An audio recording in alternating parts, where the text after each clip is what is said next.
Bom dia a todos, me chamo Lourenço E eu sou o Caio. e hoje a gente gostaria de apresentar para vocês um pouco sobre o nosso trabalho de conclusão de curso, o qual a gente fez um computador de voo para foguetes modelo.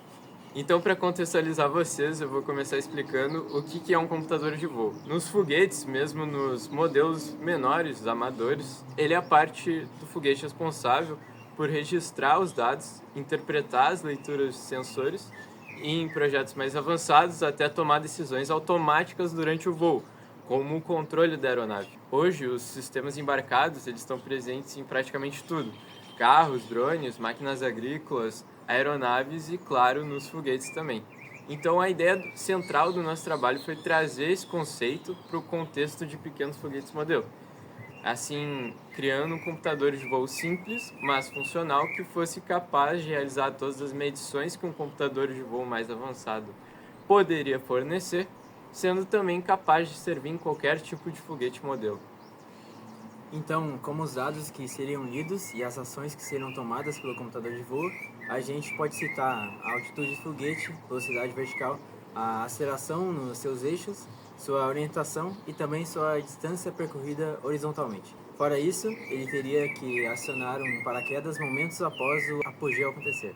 Também gravar seus dados durante o voo e transmiti-los, bem como uma caixa preta hoje em dia faz com aviões. A ideia é mais ou menos por essa. Então, falando um pouco sobre como foi feito, o computador ele é basicamente composto por três partes principais. A primeira delas é o microcontrolador, que funciona como o cérebro de todo o sistema. Ele processa os sinais e coordena tudo, basicamente. A gente escolheu um ESP32 por conta da sua velocidade de processamento, tamanho e capacidade de comunicação wireless, fora as grandes variedades de bibliotecas desenvolvidas pela comunidade, do Arduino também. A segunda parte, então, principal do nosso computador são os sensores. São eles que vão fornecer todos os dados que a gente precisa. No nosso projeto, a gente usou uma unidade de medição inercial, composta por sensores de aceleração e giroscópio, pressão atmosférica e um módulo GPS. Com eles, a gente poderia então medir os dados que nos foram propostos. A gente utilizou algoritmos de filtragem como média móvel e filtro de Kalman para suavizar ruídos e assim obter uma melhor estimativa, digamos assim, da velocidade vertical, da altitude e da detecção do apogeu, coisas que naturalmente são difíceis desses sensores baratos medirem.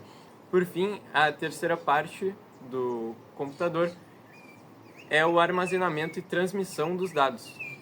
A gente usou um módulo de cartão SD que garantiu que o material coletado se mantivesse intacto durante todo o voo e até depois do voo.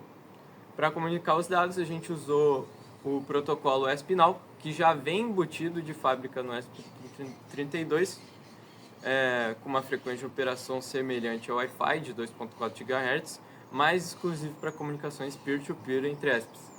Para receber esses dados, a gente colocou então um ESP conectado a um computador no solo, como se fosse a nossa estação base, digamos assim, permitindo a visualização dos dados do voo do foguete em tempo real. Todo o hardware junto da bateria foi colocado dentro de uma estrutura feita em impressão 3D no formato de um nose cone de um foguete, abrigando também o paraquedas para ejeção. Falando um pouco do funcionamento do computador, o processo começa antes mesmo do lançamento, quando o sistema é ligado na bateria, onde o microcontrolador começa a fazer a calibração dos sensores e o servomotor vai ao seu ponto zero, permitindo o acoplamento da porta do foguete.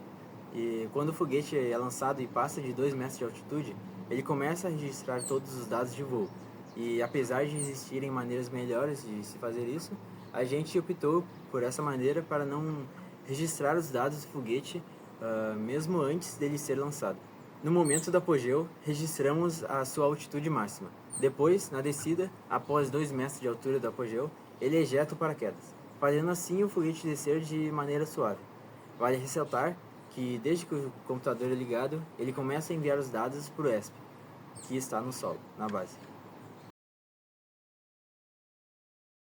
Falando um pouco dos resultados então do nosso foguete, os testes demonstraram que os sensores responderam bem e a coleta de dados ocorreu sem perda de informações.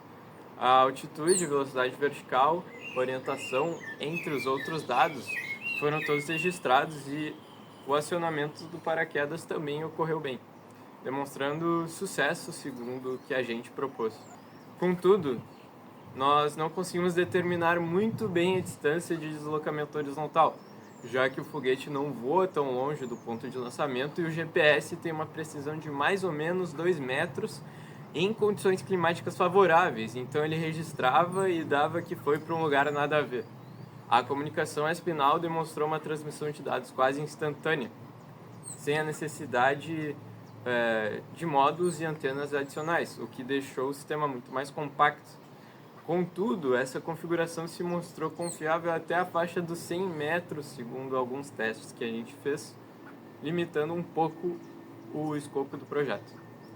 Por fim, o sistema final elaborado demonstrou sim que é possível construir um computador de voo confiável com componentes acessíveis, se tornando uma boa ferramenta para se ter em foguetes modelo de pequeno porte, como um foguete Gafa PET,